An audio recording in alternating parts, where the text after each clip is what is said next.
और बड़ी खबर आ रही है भारत और न्यूजीलैंड के बीच तीसरे टी20 क्रिकेट मैच में भारत ने 8 विकेट से तीसरा मैच भी जीत लिया और इसके साथ ही भारत की एक बड़ी जीत हो गई है। सीरीज भी भारत ने जीत ली है क्योंकि एक के बाद एक 3 टी20 मैच भारत ने जीत लिए हैं और आज जो जीत हुई है वो अपने आप में एक बेहतरीन जीत कही जा सकती है क्योंकि जो लक्ष्य था उसे भारत ने 10 ओवर रहते हासिल कर लिया। हमारे साथ हमारे editor in chief Gangesh Gunjan है।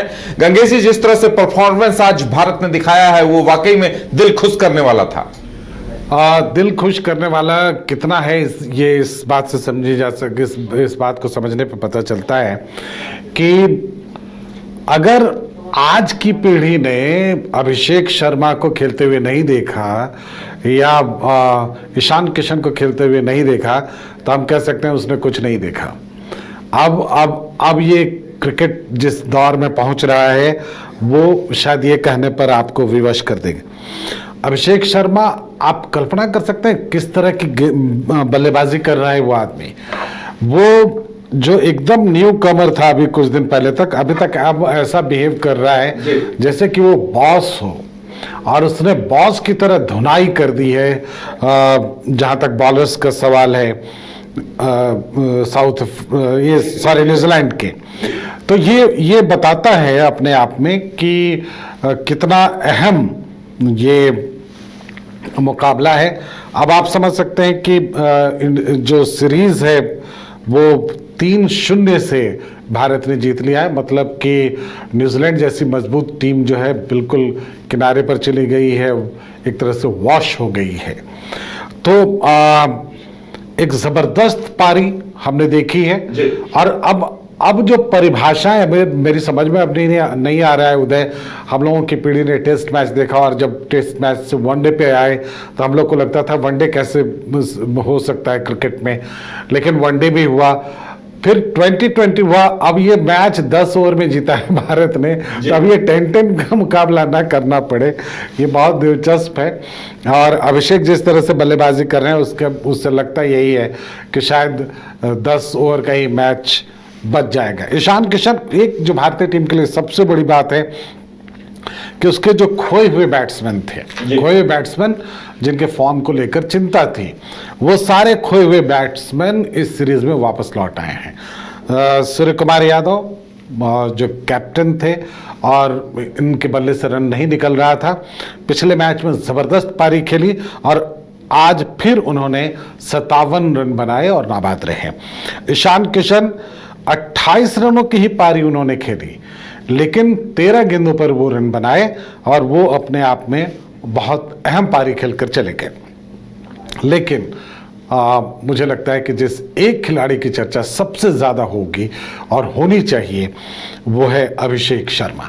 अभिषेक शर्मा ने 20 बॉलों पर 20 गेंदों पर 68 रन बनाए हैं और सबसे बड़ी बात है कि उसने सबसे कम गेंदों पर हाफ सेंचुरी बनाने में दूसरा स्थान प्राप्त कर लिया है।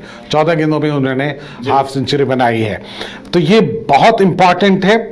और ये बैट्समैन की बात हुई, देखिए बॉलर्स ने भी शानदार प्रदर्शन किया है। 153 रन पर न्यूजीलैंड को समेट दिया, 9 विकेट भी ले लिए। 20 ओवर में न्यूजीलैंड एक बेहतरीन पारी भी नहीं खेल पाई। हाँ जी, ये बिल्कुल सही बात है कि चूंकि सबसे पहले भारतीय गेंदबाजों ने जबरदस्त गेंदबाजी की और आज फील्डर्स की मेहनत भी दिखी है, तो ये बताता है कि टीम पूरी तरह से गेयरअप हो रही है वर्ल्ड कप 2020 के लिए। और अगर यही जो सिलसिला रहा इसी तरह का तो भारतीय टीम के लिए कोई बहुत ज्यादा मुश्किल, ये लक्ष्य आज अगर 300 का भी रहता तो ये टीम आसानी से बना लेती और जिस आसानी से रन्स बनाए हैं लोगों ने, और खासकर अभिषेक ने और ईशान किशन ने और सूर्य कुमार यादव ने। सूर्य कुमार यादव का जो नेचुरल फ्लो है वो बिल्कुल अब आ गया है उनके बल्ले पर। आप देखेंगे कि उन्होंने गैप्स बहुत अच्छे ढूंढे, मिड विकेट और मिड ऑन के बीच में जो उन्होंने स्ट्रोक्स लगाए जबरदस्त लगाए और सामने निकलकर जो छक्के मारे वो भी बहुत जबरदस्त। तो कहने का मतलब ये है कि भारतीय टीम पूरी तरह से गेयरअप हो चुकी है और ये अपने आप में बड़ी बात है।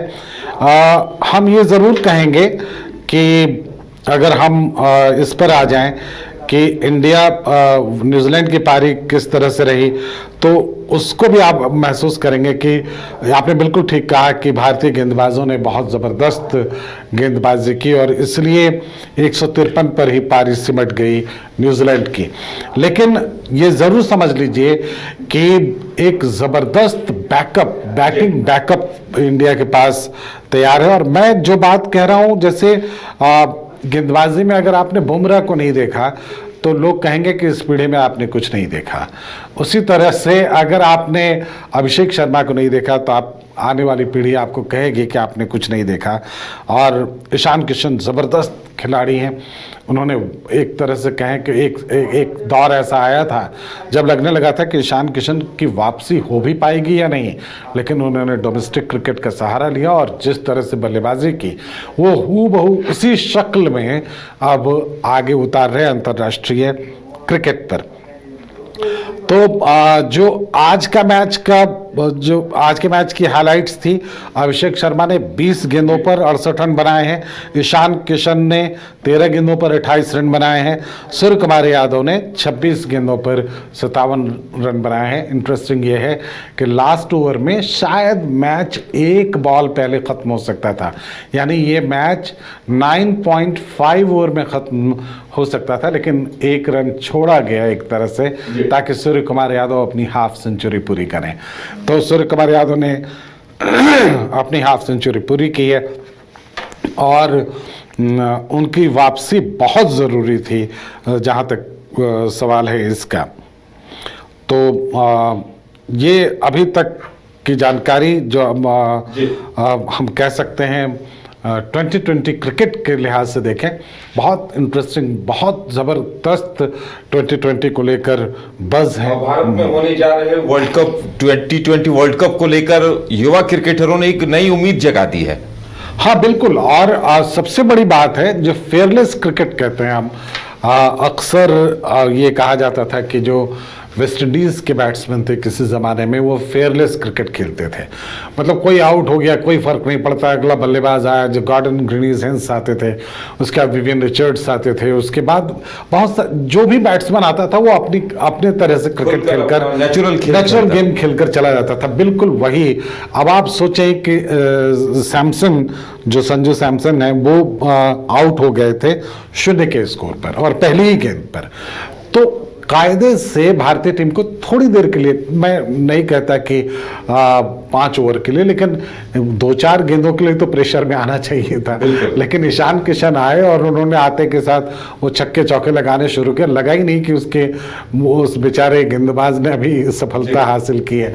और इंटरेस्टिंग बहुत सारे बॉडी लैंग्वेजेस हैं उदय मैदान पर। जब बॉलर एकदम लाचार दिखे, आपको ऐसा लगे कि उसके हाथ में कुछ रहा ही नहीं, उन्होंने एक तरह से हथियार डाल दिए हैं, फील्डर्स मिसफील्ड करने लगे, तो ये बताता है कि सामने वाली टीम बहुत ज़बरदस्त डोमिनेट कर रही है और उसके सामने जो दूसरी टीम है जो सामने मुकाबला कर रही है वो उस तरह से सक्षम नहीं है। तो न्यूजीलैंड जैसी टीम को अगर आप घुटनों पर ला देते हैं और इस कदर कि अगर आपको लगने लगे कि सामने वाली टीम कुछ है ही नहीं, आप समझिए 20 ओवर का मैच था, 10 ओवर में ख़त्म हो गया, 153 का स्कोर था, 155 रन सिर्फ 2 विकेट के नुकसान पर भारतीय टीम ने बनाए, मतलब मेजर स्टेक कुछ नहीं लगा। अब आप कह सकते हैं कि अगर कोई आदमी चाहे तो ऑल आउट जाकर, मतलब उसके सारे बल्लेबाज अपनी तरह से अंधाधुंध बल्लेबाजी करते, कुछ आउट होते कुछ बच जाते, तो आप कह सकते थे कि उसने ऑल आउट जाकर अपनी पारी खेले, लेकिन ऐसा कुछ भी नहीं किया, आराम से खेले। इसके बावजूद 2 विकेट पर 155 रन सिर्फ 10 ओवर में, और मैं फिर कहूँगा इसमें एक बॉल कम हो सकता था। तो मतलब यह है कि 9.5 ओवर में भारतीय टीम एक तरह से जीत जाती। लेकिन संजू सैमसन के लिए अच्छी खबर नहीं है, बहुत थ्रोट कट कंपटीशन है अभी, और अगर वो इस तरह का से अपना परफॉर्मेंस करते रहे या सुधार नहीं कर पाए तो उन्हें मुश्किल होने वाली है। गौतम गंभीर की खुशी उनके चेहरे पर दिख रही थी। गौतम गंभीर जो वनडे सीरीज़ में भारतीय टीम के साथ हुआ उसके बाद निशाने पर आ गए थे, बहुत तरह की बातें होने लगी थी, लेकिन मुझे लगता है कि अब वो उनके लिए थोड़ी राहत की बात है। चलिए, तो उम्मीद की जानी चाहिए कि भारत का यही प्रदर्शन बरकरार रहेगा, क्योंकि जो युवा खिलाड़ी हैं, बॉलर्स हो या बैट्समैन हो, उन्होंने आने वाले दिनों में होने जा रहे T20 वर्ल्ड कप को लेकर भारतीयों की उम्मीदें बहुत बढ़ा दी हैं अपने प्रदर्शन से।